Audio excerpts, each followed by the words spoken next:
Oh, hi, I'm Max Keiser. This is the Keiser Report. You know, tomorrow will be episode 3 of Gonzo. Max and Stacy traveling around the country, cosmic documentary / hootenanny. And we're going to be in San Francisco, and it's going to be awesome. And you got to tune in to watch it because so many people are. You don't want to go to work tomorrow and have people say, hey, did you watch that Max and Stacy Gonzo show? And you'll be like, what? Huh? You see, you don't want that to happen. Watch it! Yeah. Yes, Gonzo, Max and Stacy, it's a new series. We're in the 3rd episode tomorrow of a 10-part series where we're traveling from the West Coast all the way to the East Coast. We're looking at Trump's America, seeing what the mood of the America is right now. And it's quite fascinating. Tomorrow we're in San Francisco. We talk to Nozomi Hayes, and then we head over to Yosemite. It's really fascinating. So part of the reason why there's so much meltdown in the fabric of our societies, whether here or in Spain, where you have independence movements, and Lord knows what's happening with Brexit in the UK. It's too hard to figure out. And there's not enough time in the day to cover it.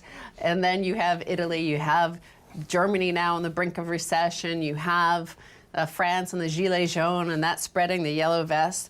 Well, here's some information from the IMF. And it's their look at global debt, and they have some great charts. You should go to it. It's new data on global debt at the IMF blog, and they look from 1950 till 2017, and they find that global debt has reached an all-time high of $184 trillion in nominal terms, the equivalent of 225% of GDP in 2017. On average, the world's debt now exceeds $86,000 in per capita terms, which is more than 2.5 times the average income per capita. Right, so the response here, because we've reached terminal debt, doom loop, that no amount of economic activity going forward will ever provide the tax revenue sufficient to pay down this debt. We're past the point of no return. We've gone through the debt-looking glass. This means only one outcome, that central banks will continue to print to keep the interest going on this insurmountable debt pile, which means wealth and income gap are guaranteed to increase, which means the Gilets jaunes movement is going global and the global insurrection is upon us. And that's a guarantee. There's no coming so what we back. were talking about is, yes, that the central banks will continue to print, and that is only going to make the matters worse because, as we've pointed out, the Cantillon effect means the only way they've been willing to, anyway, the central banks are only willing to give their money to other bankers. They are not willing to give it to the people. They have an abhorrence, basically, and frankly, for the ordinary person.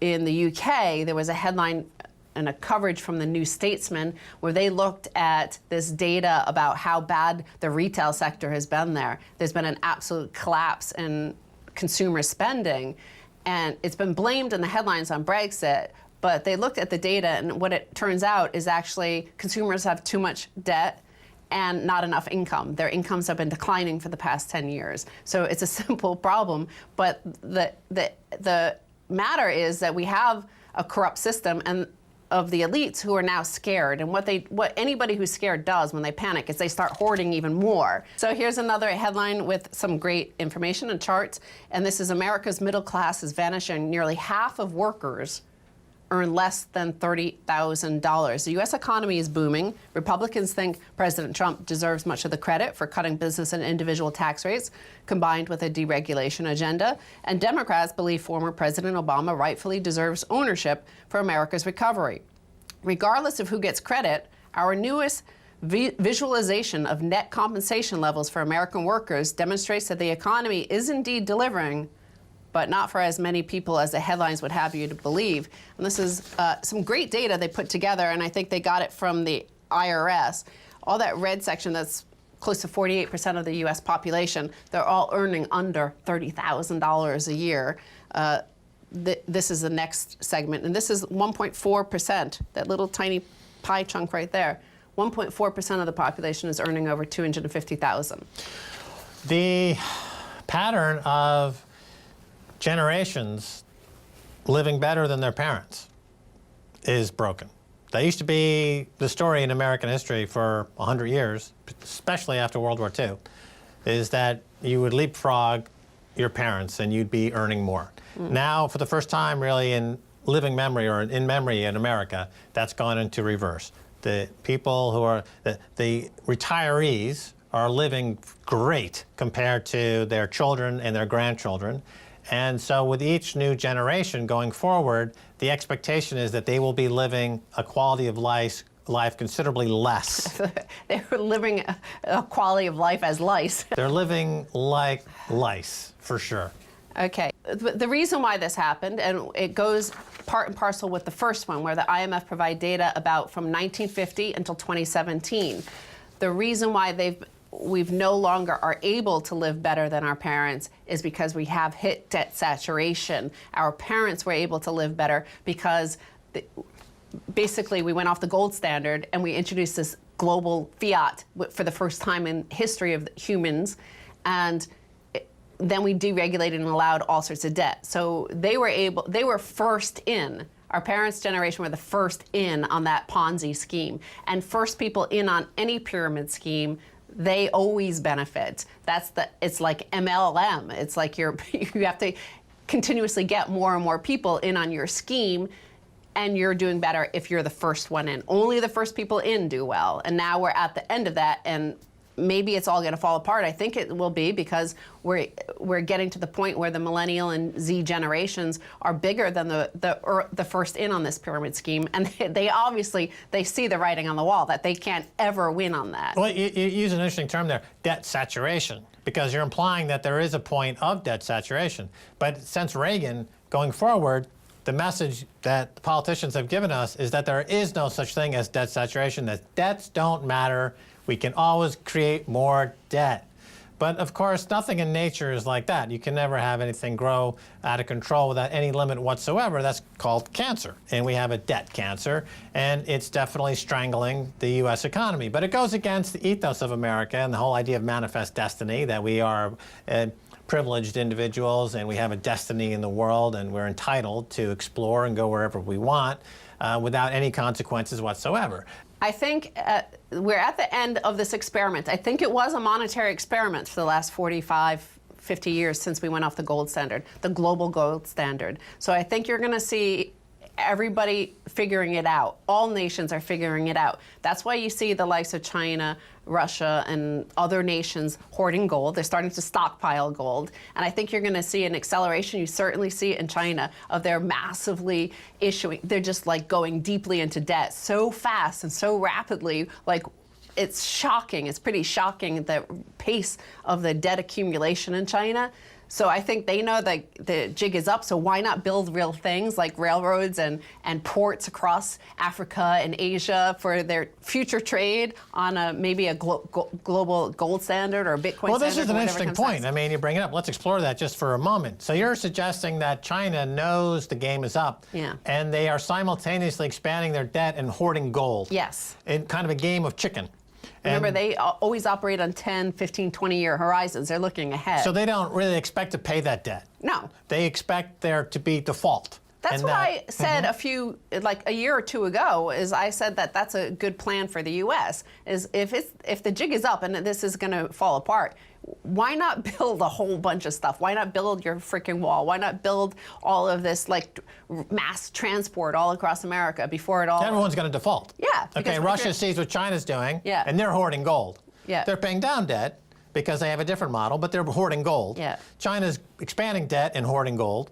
Well, China can afford to expand debt because they have $1.4 billion and a huge army. So, and they could withstand any attack from possible creditors. Actual U.S. dollars. Yeah. Because they got through the whole trade imbalance for the last 30 years, since they entered the World Trade Organization. You can't, this model of building up a huge amount of debt with a plan to default only works for huge, powerful countries. Like smaller countries who aren't that powerful and don't want to fight and don't want to be invaded and aren't ready for a fight. Right, it's like the old joke. If you owe the bank $100, it's your problem. Yeah. If you owe the bank $10 million, it's their problem. Yes, and I think those numbers are a little bit changed now. Those are Dr. Evil by this point. Well, okay. I mean, so China owes the world $17 trillion or thereabouts, and that's a problem for the world, not necessarily for China. Yeah, and go try to invade them. Like, see how much luck you have trying to collect. Oh, and those by the debts. way, we now the biggest owner of gold in the world. And quickly, I want to point out, because I don't want to forget this, they think they've been watching our show to see if we pay attention to this. And this is HSBC to pay $30 million to settle bond rigging lawsuit in the U.S. HSBC has agreed to pay $30 million to settle litigation by investors who accused 11 big banks of rigging the roughly $9 trillion government agency bond market from 2009 to 2015. So they've settled, Deutsche Bank settled, and Bank of America settled. They basically, they don't admit liability. They don't admit that they actually did this, but they said they just don't want to deal with having to go to court. So they're going to give these investors, private investors, not the government. The government, of course, doesn't go after these guys, but these private investors sued them for rigging the bond market. So by settling, I think they essentially admitted guilt. Right. Well, George Osborne, the former chancellor, and HSBC, and Tim Geithner worked out a deferred prosecution agreement before this particular incident. We confronted Eric Holder about that. Eric Holder. So this violates the deferred prosecution because it said explicitly that if they were caught committing another crime, that they would shut down in America. But this is just a civil case. Right. Well, well, because it's been kicked into the long grass of the civil courts, it's obviously a crime. It's quite patently and obviously a crime by any jurisprudence standard. So they violated their deferred prosecution. They're still going to be allowed to operate in America, and that's the definition, my friends. Nope. Financial terrorism. Thank you, HSBC. You proved it again. And so I want to say, like, again, in this, the thing that's so shocking about this is the prosecutors, the people who were prosecuting the civil case, said that the banks used chat rooms and other means to share price data and coordinate trading, effectively functioning as a single super desk to reduce competition and boost profit in virtually every trade at customers' expense. Rare is an antitrust case like this one, where a large volume of smoking gun evidence exists at the pleading stage. So it's not rare. Every single time we see one of these global conspiracies, LIBOR, this, like they keep on, they are so open about it because they know they're not going to get arrested. They know there will be no consequence for them. The model for HSBC and all major banks is to keep every 90 cents of every dollar they steal. And then they wonder why the economy is shrinking. They wonder why there's gilets jaunes. They wonder why people are getting torched in the middle of the highway. Well, let's take a break, and when we come back, we'll have more.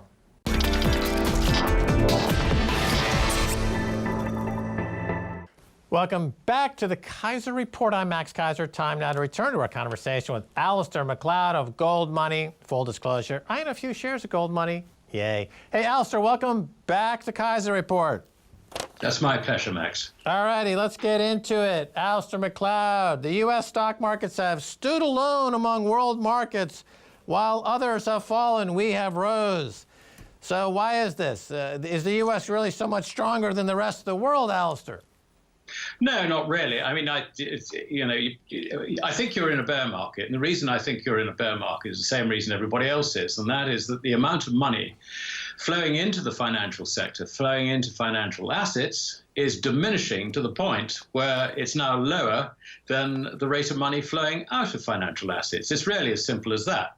But having said that, I mean, nothing goes down in a straight line. So you get rallies, you probably get counter-trend rallies, which can last months. But I think the basic direction is bull market over, bear market started.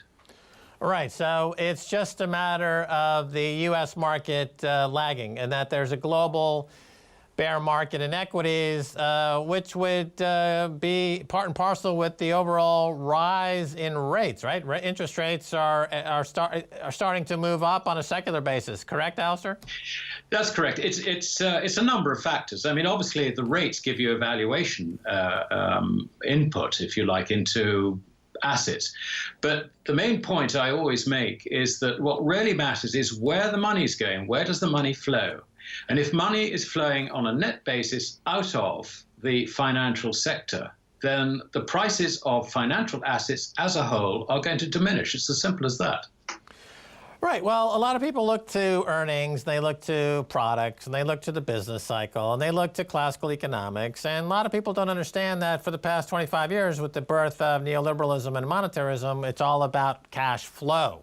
And the cash flow, if it's interrupted, you have a move down. So we've long ago left the arena of fundamental analysis. You know, we're living in this imaginary world of fiat currencies, and it's a completely different ball game. I want to pick your brain on some technology issues. The U.S. Tech shares have been decimated. At the same time, the U.S. has started a vicious trade war with China, targeting Huawei in particular. How much of this is about Huawei competing too well with the U.S. tech sector, and how much of it is real?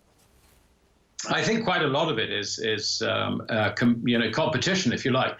I mean, the idea that a U.S. tech company should be on Grillions times earnings, to my mind, is complete lunacy.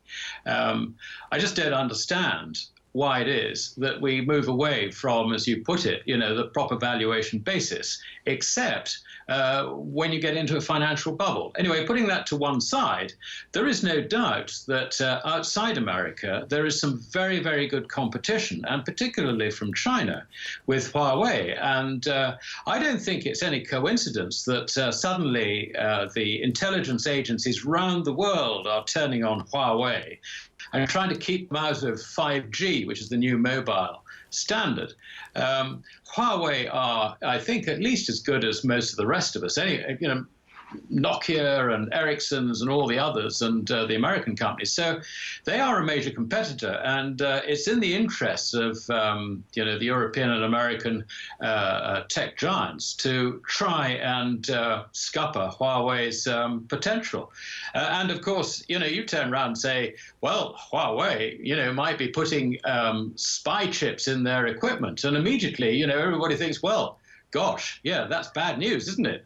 And so, but I mean, we can't actually believe anyone from government when it comes to these matters. I think Huawei basically are a good company. They're strong in terms of technology, but arresting the chief financial officer and trying to impede their business is, I think, quite a problem. And I don't think it's doing American and Chinese relationships much good either when it comes to the current trade talks. But that's another issue. Yeah, let me ask you for a reality check. I've been throwing around a term here for a while. I want to get your thoughts on it, what you think, if I'm on base or off base. I came up with this term of neo-mercantilism, that with deglobalization and de-dollarization, you have countries are going to be competing with each other kind of on a zero-sum basis, as we saw during a mercantilist period. And we also see the rise in gold, which it would kind of herald maybe going back to some kind of global trade settled in gold. Is this a good overview of a transition period that we're seeing? And the way you describe it, the Huawei, it sounds like we're no longer in a world where all boats are lifted by the magic of central banking. We're going back to a more cutthroat, competitive, global competitive environment, a more mercantilist environment. What do you think of that idea? Well, I mean, I think it's a valid description, but we've got this sort of situation now where governments think that they run their economies, and so they're acting, as you rightly suggest, as mercantilists, but they've got no idea about business. I mean, it's actually quite awful the way President Trump seems to think that the trade deficit only arises because China competes unfairly. It's not that at all. It's because he's engineered the most enormous budget deficit, which are all, which leads to a trade deficit. So the politicians who reckon that they're actually running a show, and they're being advised, incidentally, by big business. It's crony capitalism that's behind this. They're trying to sort of basically diss the opposition, wherever that opposition is, whether the opposition is internal from smaller companies, which is the case in the EU, incidentally, or whether it's from international competition. Right. Governments are not really known for their expertise when it comes to picking winners and doing business, et cetera. And 100 years ago or 150 years ago, this was all reconciled with something called the gold standard. And that kind of kept things in check. And now we've got the rise of gold. We've got China is stockpiling gold again, and Russia's stockpiling gold. And is this kind of part and parcel of this? The government's chaotic attempt to reconcile these trades will be, at some point, reconciled via the gold standard. Is that where we're headed? Well, if I can just wind back a little bit. I mean, when we had the gold standard, governments didn't intervene that much. They licensed banks who expanded bank credit, and that led to the odd crisis.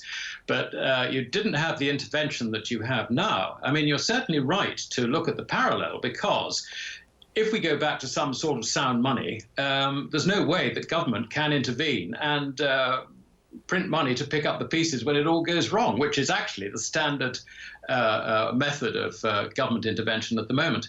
But I think the gold story is getting interesting, because I don't know if many of your listeners or viewers rather are aware of this, but Russia's output is increasing quite significantly. I think earlier this year they announced plans to double their output and become the second largest gold producer after China. And bearing in mind that China and Russia are working together in the gold market, I mean, this is something that is building up into the monetization of gold. Now, I don't know what degree of monetization we'll have at the end of the day, but there is a degree of monetization, I think, building in Asia, sort of on a Transasian basis, masterminded by the partnership between China and Russia. And this is something that's very interesting, because it's going to change the way we behave. I mean, we've already seen that Eastern European countries, such as Hungary and Poland, realize that they've got to accumulate gold if they're going to keep up with their neighbors to the east. So this is something that I think is, we'll look back on it and say that this time, the way in which these big countries are moving off the dollar, moving towards gold as part of their mercantilist plans, and they are very mercantilist, that's for sure. I think that it's going to be, if you like, a turning point in history, a slow one, admittedly, but I think it's happening. So, Alasdair, when Gordon Brown sold half of Britain's gold at $250 an ounce when he was Chancellor of the Exchequer, did you personally break down and start crying? No, I didn't. I thought, what an idiot. Look, Max, there's nothing I can do about it. And I'm not, I'm not sort of wildly British nationalist. I don't fly a flag in front of my house. No, but we're all gold bugs on this show, and I shed a tear for you Brits. I still have some empathy for you all over there in that place. Now, what about this Belt and Road Initiative that we hear so much about across Asia and Russia? The U.S. is also pushing back aggressively against this. So is this part of what we're talking about here? It's anti-competitive behavior, basically. The U.S. doesn't want to cede any of its global empire. Will the U.S. succeed in stopping it, do you think? I don't think so, because, part and parcel of President Trump's Make America Great Again is to become isolationist. And that means that America's influence in the rest of the world through trade and all the rest of it is bound to diminish. She's running an enormous trade deficit, of course, so she's a very good market for countries that run their monetary affairs, say, slightly more tightly, which is really what it boils down to. But I really think that America is losing influence, and I think that the big Mackinder story, if you like, the sort of the world island and all that geopolitics, is coming true. And America, I'm afraid, is on the periphery. She's losing her grip over the EU. She founded the EU, actually, and she turns around and says to the EU, we don't want to trade with you on your terms. So the EU thinks, oh my goodness, well, what do we do? He turns around to the EU and says, put more money into NATO. And they say, well, we don't want to do that. We would rather have our own army, So the whole thing is actually changing. It's a time of enormous, enormous evolution. Nomi Prinz wrote a book recently called Collusion. We only have a minute left, but I want to get your thoughts on this quickly. Talking about global central banks actually collude for the past 30, 40 years. What's your thought on that, Alasdair? I think it's crazy because the way an economy works is that it's a random exercise. People do different things at different times, and so you've got the creative destruction going on. Schumpeter's creative destruction goes on all the time. Now that is in a proper economy. What central banks are doing is they're trying to get everything working at exactly the same time, which basically means that you build up a wave of malinvestments because they all put money into the global system at exactly the same time, and they all crash at the same time. Of course, none of them think they're ever going to crash, but they do. They all crash at exactly the same time. I mean, at least if they crashed at slightly different times, there would be some hope for us. But the result is that we all get swamped, if you like, in, a monetary tsunami, which is a global thing which nobody can escape from. This central bank coordination is not good. Fair enough. Alasdair Macleod, thanks for being on the Keiser Report. That's my pleasure. All right, and that's going to do it for this edition of the Keiser Report with me, Max Keiser, and Stacy Herbert. I'd like to thank our special guest, Alasdair Macleod from Goldmoney. If you want to catch us on Twitter, it's Keiser Report. Until next time, bye, y'all.